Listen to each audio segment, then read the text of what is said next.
45 years. 45 years, oh my Yes. goodness. I did not.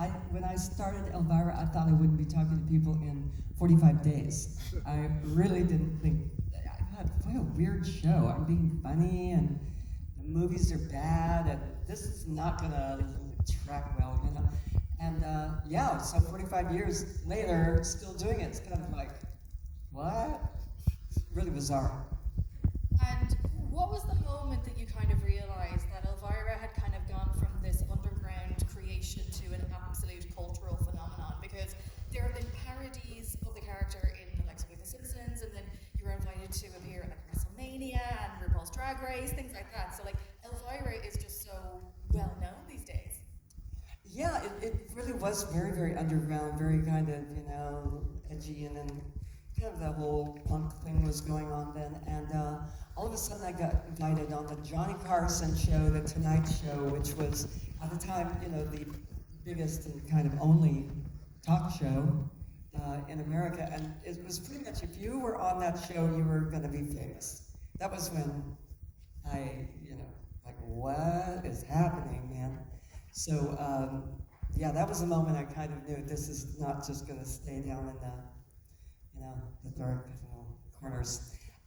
And it really spread out and it became very much like a pop culture thing. It did, and especially at a time when, of course, like social media didn't really exist at the time, and that's how a lot of these things sort of start catching on in more modern days. But back then, you didn't have that. You literally had to grind through all the media world that was then. Oh, you guys say literally too all the time.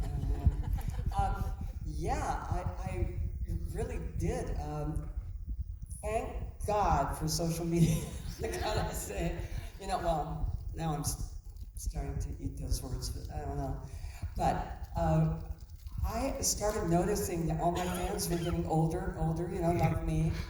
When they, you know, I'd go to conventions and they'd show up on walkers, you know, and you know, with no teeth, and I was going, this is not bode well, because my fans are all gonna die soon, you know? And so just around that time, computers came in, home computers, and that changed the whole thing. That just flipped it. And my fan base has gotten younger and younger ever since then. It's about, the main fan base is from about 18 to 34 now. In another 20 years, there'll be probably fetuses or something. They'll have like smartphones in the womb. Yeah, they probably will. Now, going back, like your family had a costume shop when you were growing up. So was that something that kind of sparked some inspiration for you when you were growing up? It definitely did. I didn't know it at the time, but yeah, when your family owns a costume shop, you find yourself dressing up. You know, playing cosplay before cosplay was invented. I was going to school dressed in costume. I used every excuse in the world to dress up in a costume. And my mom and my aunt were excellent seamstresses. So when I wanted a costume, instead of wearing one of those little plastic fold-up jobs that, you know, you got at Sears or something, and it just, costumes were horrible back then, like in the 50s and 60s. My mom and my aunt would sew me costumes, so whatever the popular TV show was, you know. I mean, I loved Ginger on Gilligan's Island, and oh my gosh, Ellie Mae on Beverly Hillbillies. So they'd make all these costumes for me, and I'd wear them every chance I got. So that definitely influenced me. Like I say, I didn't realize at the time what I was doing, but I spent pretty much my whole life in a costume, so here I am, and I'm still doing it. That's amazing. Not now, thank God. Like I'd say, like come like Halloween, you just had like your selection of everything. Because like in Ireland, I'm sure there's many people in the audience who will relate. We would just get like a black plastic bag thrown on us and some sort of face paint, and that was our Halloween costume. Am I right? Yep. Free plastic masks in every shop. Yeah, and the free plastic bags. Wow, nice, yeah. So you know how spoiled I was costume-wise. Yeah, I was pretty spoiled. And before, you know, sort of joining the Groundlings and creating the character of Elvira, you know, you had quite the eclectic career beforehand. So what was it that you would say helped prepare you most from those early years for what was to come? Well, it was funny. There were so many little things in my life. I realized when I was writing my autobiography, yours truly, Elvira. There was all these little signs that I missed until they finally all came together as Elvira. But one of them, and there's a picture in my book you may have seen of me when I was 5 years old. My mom asked me what I wanted to be for Halloween, and I said, the Queen of Halloween. I mean, come on now, that's weird. And my mom made me a costume out of black and orange crepe paper with a little scepter and a crown. And I was the Queen of Halloween at 5 years old in Randolph, Kansas. There were 350 people there. And later, things like the costume shop and dressing up all the time in costume. But I think the thing that honestly prepared me, and then maybe being a showgirl, I think that actually helped, because that helped the sexy part. Anyway, I was a showgirl in Las Vegas, so I think that helped with a segment. But the funny part came from when I finally got serious and comedic at the same time, and joined the Groundlings, which is a very famous, and still is, a very famous comedy improv group in Hollywood. And that was when I was really able to get up on stage. I'd always thought I was funny, but I finally kind of learned how to really do it, and get in front of a crowd and be funny. So the Groundlings really had a big influence. 4.5 years there working with Paul Rubens, who's Pee Wee Herman, and I don't know if you guys are familiar with Phil Hartman. He was one of Saturday Night Live cast. And John Paragon, who was my writing partner, and who was really one of the funniest Groundlings of all time. But so many famous people have come out of the Groundlings. If you ever go online and just look up groundlings.com and look up by decade, it is amazing how many famous people have come from that group, comedians. And especially, like you just mentioned, sort of like yourself and Paul and Phil, like you became like sort of very synonymous with certain characters. So it's great to see that, you were all sort of starting together and then had these amazing careers. Yeah, and the Groundlings is all about creating characters, which I wasn't that good at. That's the weird part. Really? No. I usually was just picked by the other Groundlings to be like the sex symbol of the particular sketch. And I always play the date, or the hooker, or the showgirl, or the stripper, or whatever. I had a couple of characters in the Groundlings, but that was probably my weakest point there. And then I ended up being a character, a character that has lasted this long. And so it's kind of odd, it's kind of weird. I mean, Paul and I, Pee Wee, had a real heavy connection together, and we stayed just best friends throughout his whole life.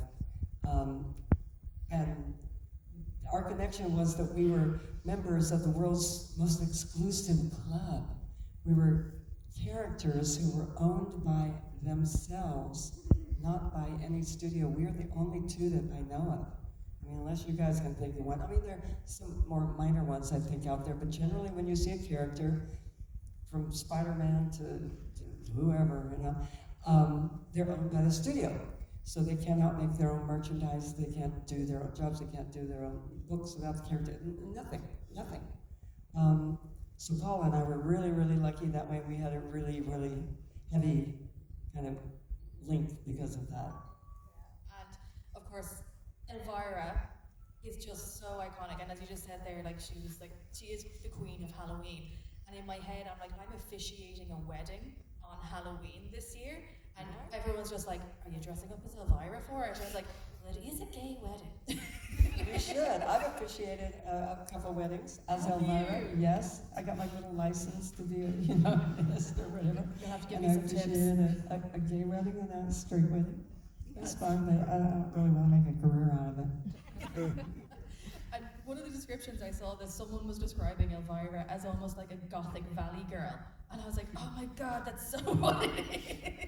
It is kind of, the Valley Girl thing was going on at that time, and I was friends with Frank Zappa and Moon, his daughter, and I was always making fun of it, the Valley Girl thing, so I kind of used that as Elvira, and that kind of developed part of the Elvira personality.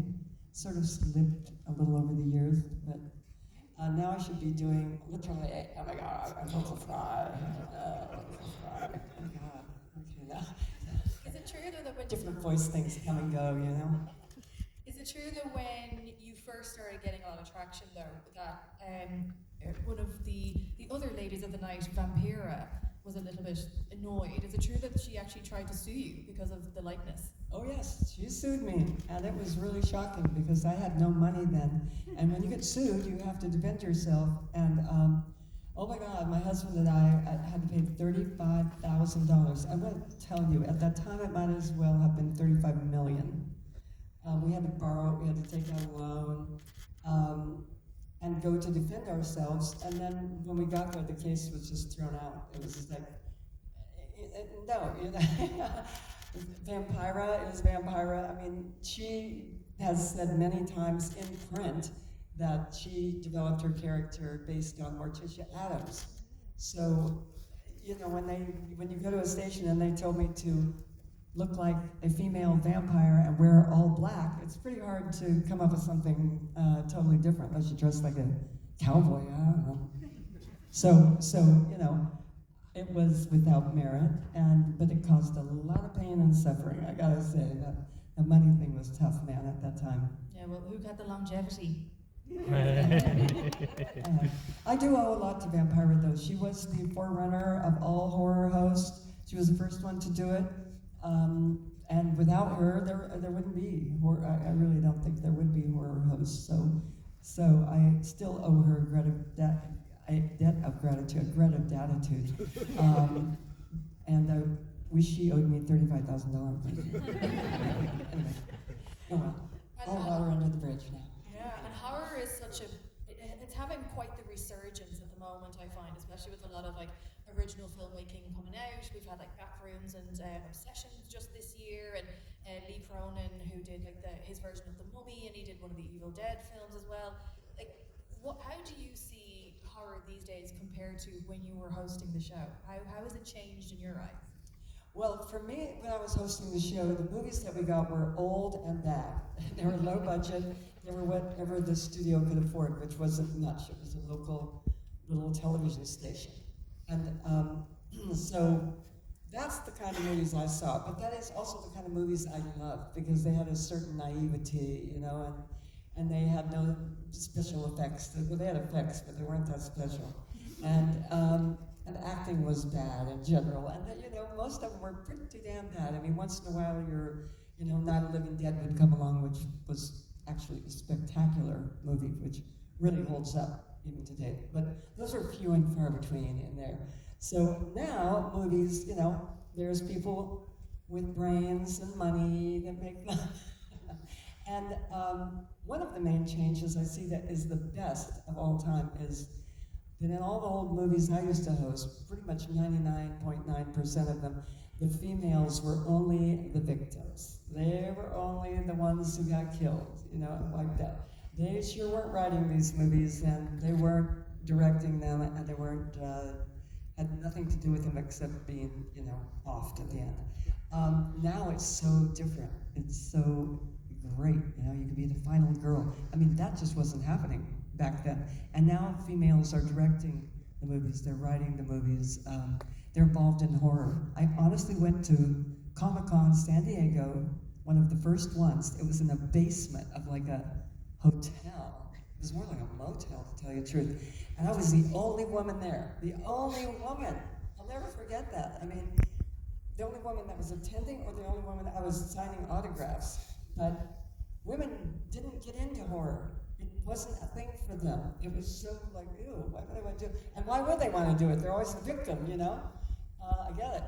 So that part is the best part to come out of horror. And I mean, there's so many great horror movies today. And they do make, also a lot of the horror movies make, what's the word I'm searching for? You know, social, my brain, okay, I just flew in from wherever. Social commentary, like Sinners, I think is one of the best things. It addresses racism, and it's veiled. And if you watch it 2 or 3 times, I'm telling you, it took me about 3 times to really get the message, but it's a wonderful film, and it has this great message. It's not just blood and guts and vampires sucking your neck. It's a lot more than that. So horror movies have come a long way, and I think they're really at the top of the movie making system right now. They come from way down here to up there and getting nominated for Academy Awards. That was just unheard of before. No, it's fantastic. That was a long answer. Sorry. No, that's great. And it's one of those things of looking at the horror industry now. How tough was it for you then to decide to hang up the wig? It was really funny. I said I was going to quit wearing the costume when I was, I started when I was 30. Said I was going to quit doing the costume when I was 40. Then I thought, that's going pretty good. I'll wait till I'm 50. And then I said, it's still going pretty good. I'll wait till I'm 60.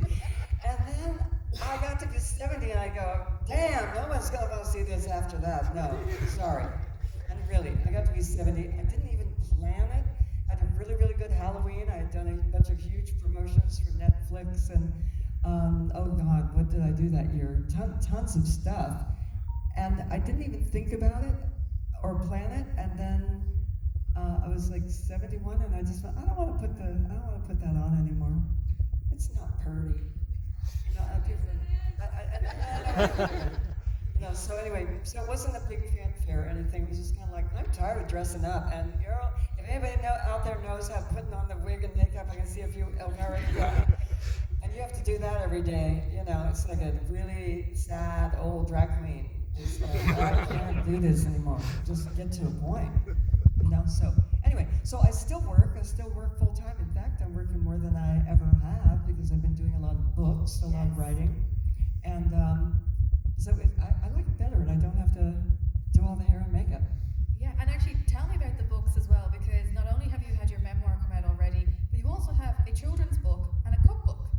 I do. I have a children's book. I don't know if you guys have seen it over here. It's called Elvira's First Book of Monsters. And it's really, really cute, totally kid appropriate. It's a board book, so it's really for really little ones, 2 to 4 years old.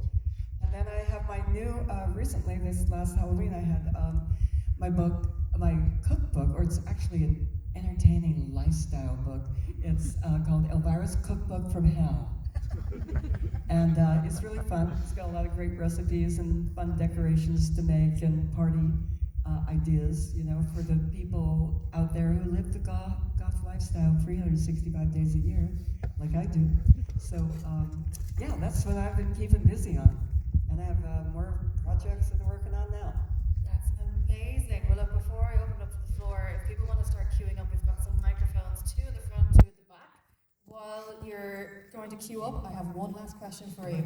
If you were to create Elvira today, would you change anything? Yeah, I would wear a muumuu and flip-flops. That costume, I got so tired of wearing it. Anyway, I was telling her, my feet, after wearing those heels for 45 years, it's like the end. I broke my foot on RuPaul's Drag Race. Can't wear heels anymore. It's like, oh God, why didn't I start out with something so much more comfortable? My jammies or anything. I don't know. Drag sabotage, that's what it was. Alrighty, first question here.